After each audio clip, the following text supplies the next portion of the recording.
Hai, selamat pagi semuanya. Salam jumpa kembali setelah kita lama belum pernah ketemu bahkan ya. Belum pernah bertatap muka, tetapi tetap semangat kita mengikuti pembelajaran daring ya. Bersyukur kepada Tuhan kalau saat ini kita masih tetap dipertemukan di dalam pembelajaran melalui online atau daring. Anak-anakku sekalian, Bu Yus berharap kalian semua tetap sehat, tetap tinggal di rumah ya, stay at home, rajin mencuci tangan, jaga jarak, memakai masker ya, supaya kita dapat segera memutus rantai penularan COVID-19 ini. Nah, anak-anak, sekarang kita akan memasuki pembelajaran di bab 2 di semester ini tentang ketentuan Undang-Undang Dasar Negara Republik Indonesia tahun 1945 dalam kehidupan berbangsa dan bernegara. Ya.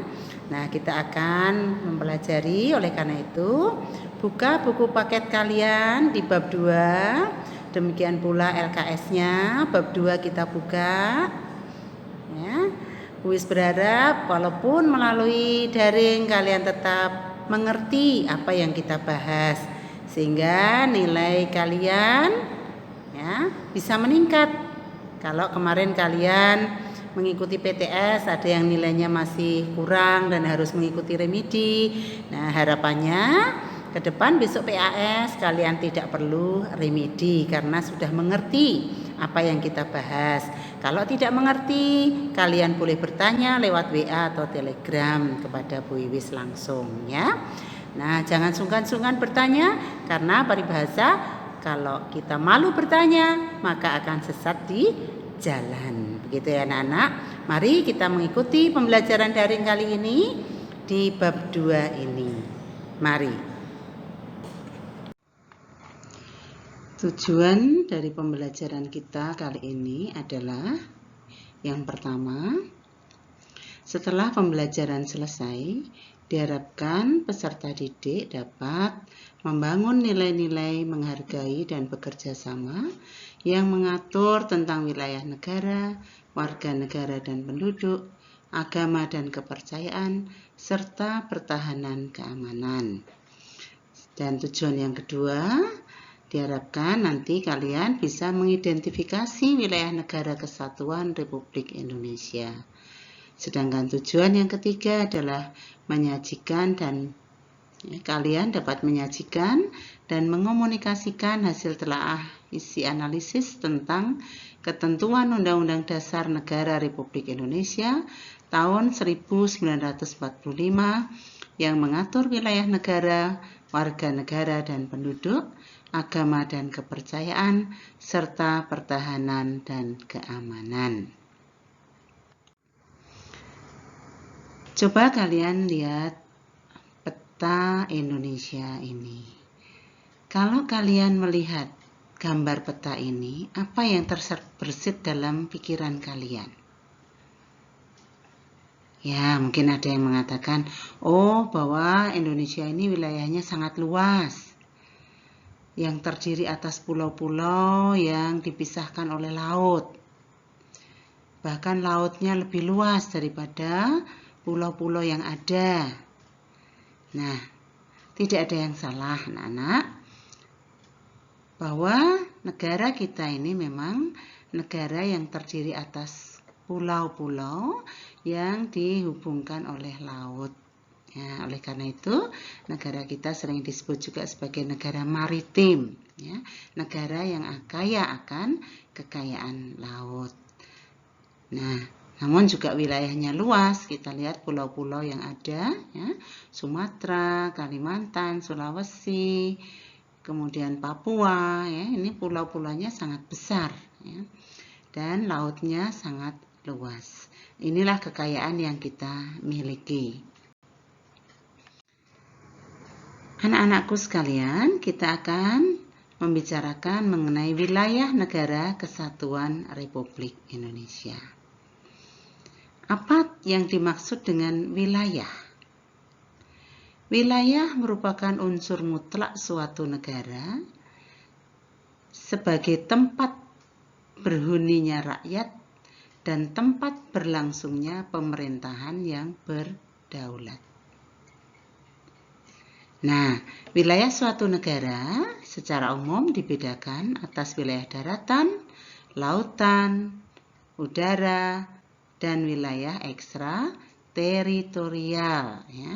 Jadi, Bu Wis ulang, wilayah dalam suatu negara secara umum dibedakan menjadi 4, yaitu wilayah daratan, wilayah lautan, wilayah udara, dan wilayah ekstra teritorial.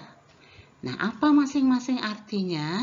Mari kita simak berikut video PPT berikut. Wilayah daratan. Wilayah daratan merupakan wilayah di permukaan bumi dengan batas-batas tertentu dan di dalam tanah di bawah permukaan bumi. Ya, jadi daratan dan tanah di bawahnya, di bawah permukaan bumi itu adalah wilayah daratan. Ya. Nah, sedangkan wilayah laut atau perairan merupakan wilayah atau berupa samudra, ya, laut, selat, danau, dan sungai dalam batas wilayah negara. Yang ketiga, wilayah udara. Apa yang dimaksud dengan wilayah udara? Wilayah udara adalah wilayah yang berada di atas permukaan bumi dan di atas wilayah laut. Jadi apa yang berada di atas permukaan dan di atas laut, ya, permukaan bumi maupun permukaan wilayah laut, itulah yang disebut wilayah udara. Yang keempat adalah wilayah ekstrateritorial. Apa yang dimaksud dengan wilayah ekstrateritorial? Wilayah ekstrateritorial adalah wilayah suatu negara yang berada di luar wilayah negara itu. Ya. Jadi wilayah yang berada di negara lain, namun diklaim sebagai wilayah dari suatu negara. Contohnya, gedung kedutaan. Gedung kedutaan, ya, NRI yang ada di Malaysia itu merupakan wilayah ekstrateritorial karena berada di wilayah Malaysia, namun berada di dalam kekuasaan negara RI. Sebaliknya, gedung kedutaan Australia yang ada di Indonesia itu merupakan wilayah ekstrateritorialnya Australia. Ya. Jadi gedung kedutaan Australia yang ada di Jakarta itu merupakan wilayah ekstrateritorial dari negara Australia.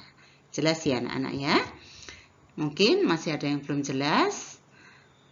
Nanti boleh ditanyakan mana-mana yang tidak jelas. Nah, berkaitan dengan wilayah negara Indonesia, pada tanggal 13 Desember 1957, pemerintah Indonesia mengeluarkan deklarasi Juanda yang menyatakan bahwa laut wilayah Indonesia atau laut teritorial Indonesia adalah 12 mil diukur dari garis-garis yang menghubungkan titik-titik terluar pada pulau-pulau terluar. Ya. Kalau kalian simak peta Indonesia tadi, ya, setiap pulau itu memiliki pantai karena memang negara kita ini negara kepulauan yang dihubungkan oleh laut. Oleh karena itu setiap pulau itu memiliki pantai. Nah, dulu sebelum deklarasi Juanda muncul, ada ketentuan atau undang-undang penjajahan Belanda yang mengatakan wilayah laut hanya 3 mil. Wilayah laut yang dimiliki oleh suatu negara hanya 3 mil. 3 mil ini diukur dari masing-masing pantai. Nah, hal ini menyebabkan wilayah Indonesia menjadi sempit. Kenapa? Karena hanya diukur dari masing-masing pantai. Nah, dan tentu pulau yang satu dengan pulau yang lain menjadi terpisah-pisah. Dan ini mengganggu keamanan Indonesia. Karena apa? Antara pulau yang satu dengan pulau yang lain itu sudah merupakan laut bebas. Dan di mana di dalam laut bebas ini kapal-kapal asing itu bisa masuk, bisa lewat berlalu lalang sesukanya, dan ini mengganggu keamanan negara kita. Ya, selain wilayah kita menjadi sempit, juga tidak aman. Ya. Nah, ini tentu merugikan Indonesia. Oleh sebab itu, pada tanggal 13 Desember 1957, ya, tepatnya setelah kita merdeka, Perdana Menteri Juanda pada waktu itu mengeluarkan deklarasi, ya, pengumuman yang mengatakan bahwa laut wilayah Indonesia tidak lagi 3 mil tetapi 12 mil, diukur dari garis-garis yang menghubungkan titik-titik terluar pulau-pulau terluar. Jadi tidak lagi diukur dari masing-masing pantai, tetapi dari pulau yang terluar, dicari mana pulau yang terluar. Dan titik yang terluar dari pulau yang terluar itu dihubungkan garisnya sehingga wilayah Indonesia menjadi luas. Nah, jadi wilayahnya menjadi luas dan bersatu, tidak lagi terpisah-pisah. Ya.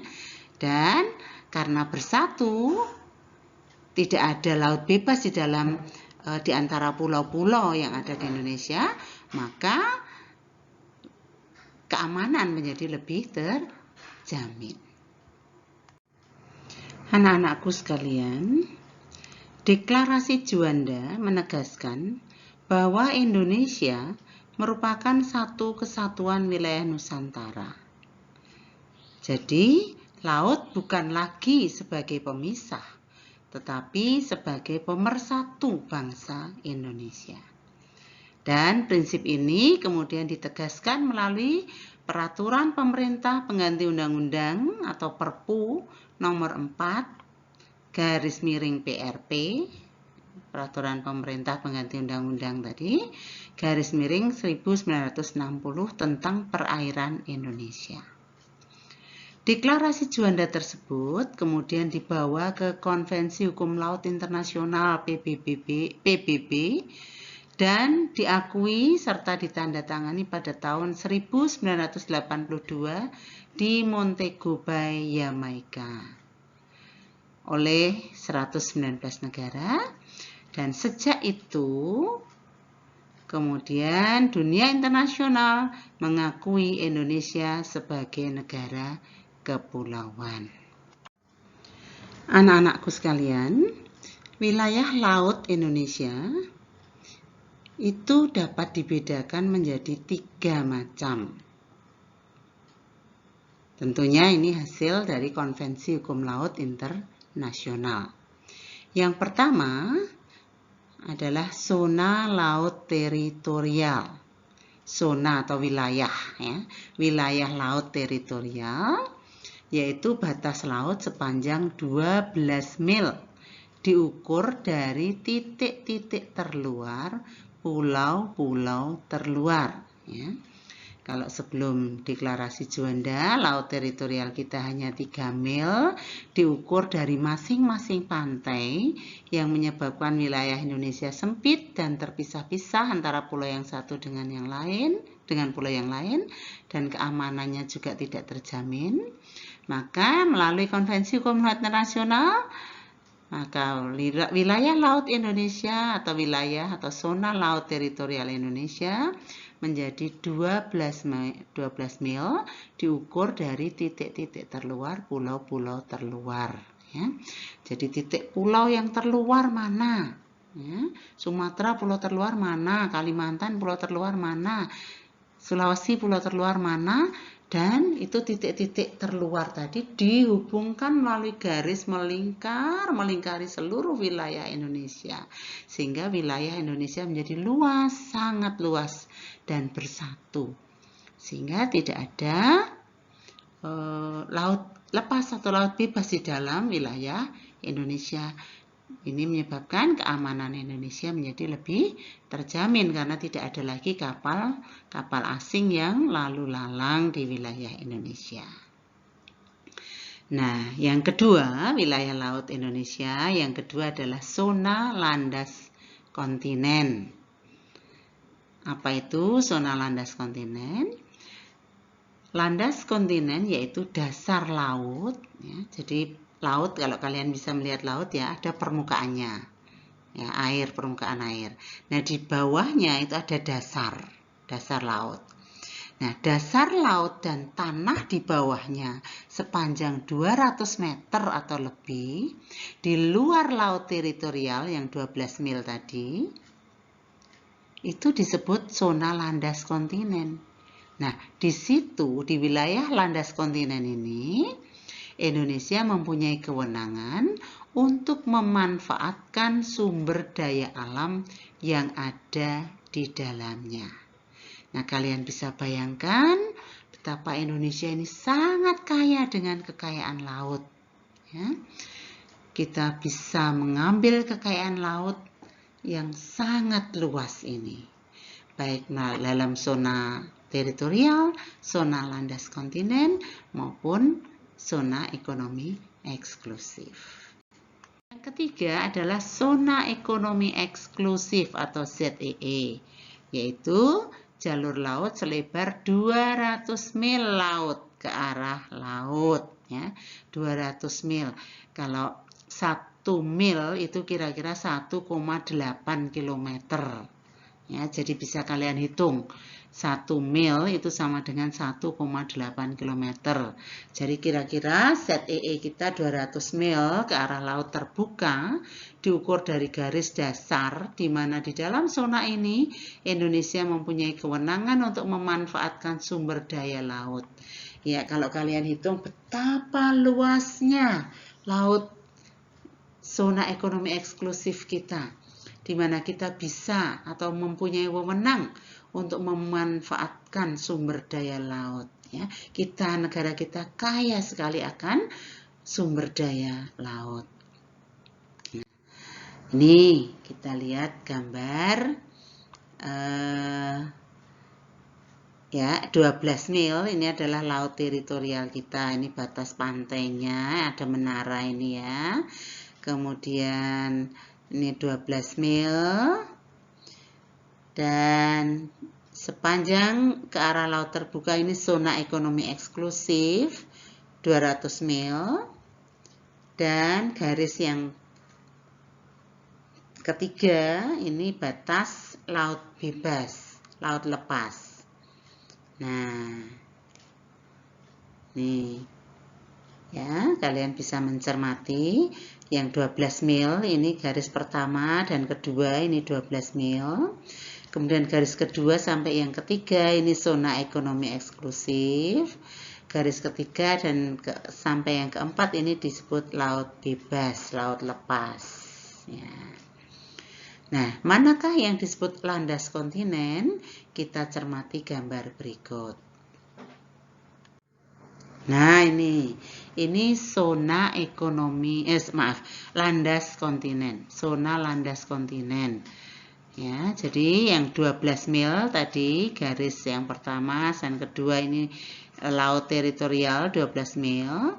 Kemudian ada permukaan laut, ini garis yang bergelombang itu permukaan laut. Kemudian tanah dasar laut ke bawah sepanjang 200 meter, itulah yang disebut landas kontinen, tetapi di luar yang 12 mil ya. Nah, di sini negara kita juga punya kewenangan untuk memanfaatkan sumber daya yang ada di dalamnya. Setelah kita mempelajari tentang wilayah laut, kita sekarang akan mempelajari tentang batas wilayah negara. Anak-anak, setiap negara itu pasti memiliki batas wilayah. Seperti halnya rumah kalian itu juga ada batas-batasnya, ya. Sekolah kita juga ada batas-batasnya. Nah, bagaimana dengan batas wilayah negara Indonesia?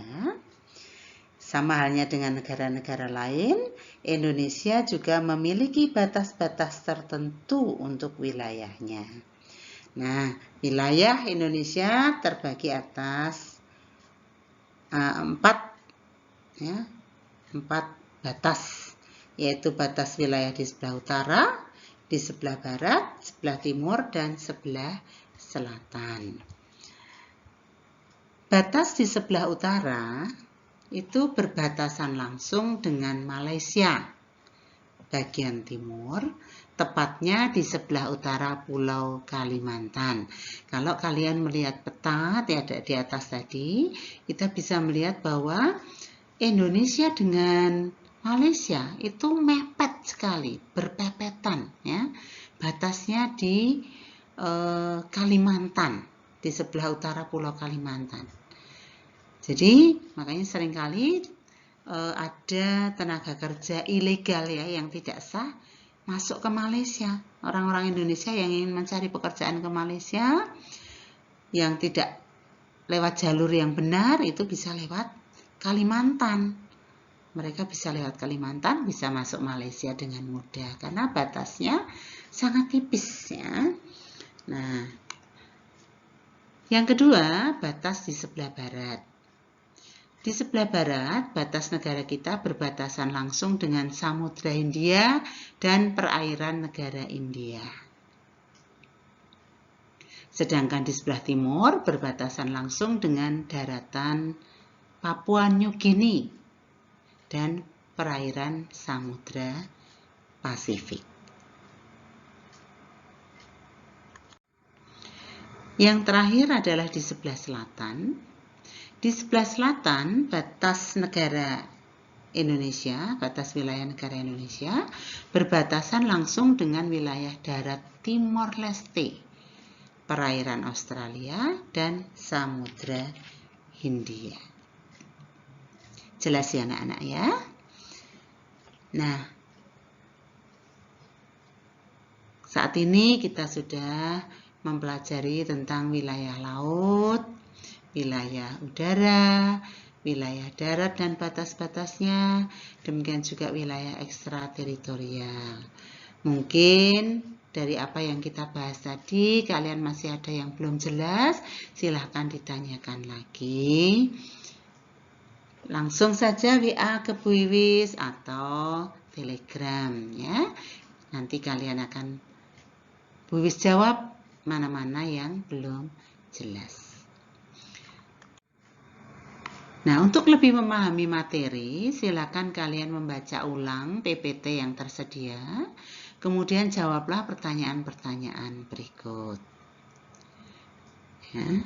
Yang pertama, carilah dari berbagai sumber awal mula penetapan luas laut teritorial selebar 3 mil dan apa akibat dari ketentuan tersebut bagi Indonesia. Yang kedua, dengan keluarnya deklarasi Juanda, analisislah apa akibat yang ditimbulkan bagi Indonesia. Tulislah jawaban Anda di selembar kertas, lalu dikirim lewat Google Classroom. Nah, demikian anak-anak pertemuan kita kali ini. Semoga kalian memahami apa yang Bu Iwis ajarkan kali ini. Sampai ketemu lagi minggu depan. Silahkan pelajari buku kalian, dibaca-baca buku cetaknya, dan dipelajari PowerPoint yang sudah Bu Iwis sampaikan ini. Demikian anak-anak, sampai ketemu lagi minggu depan. Tuhan memberkati.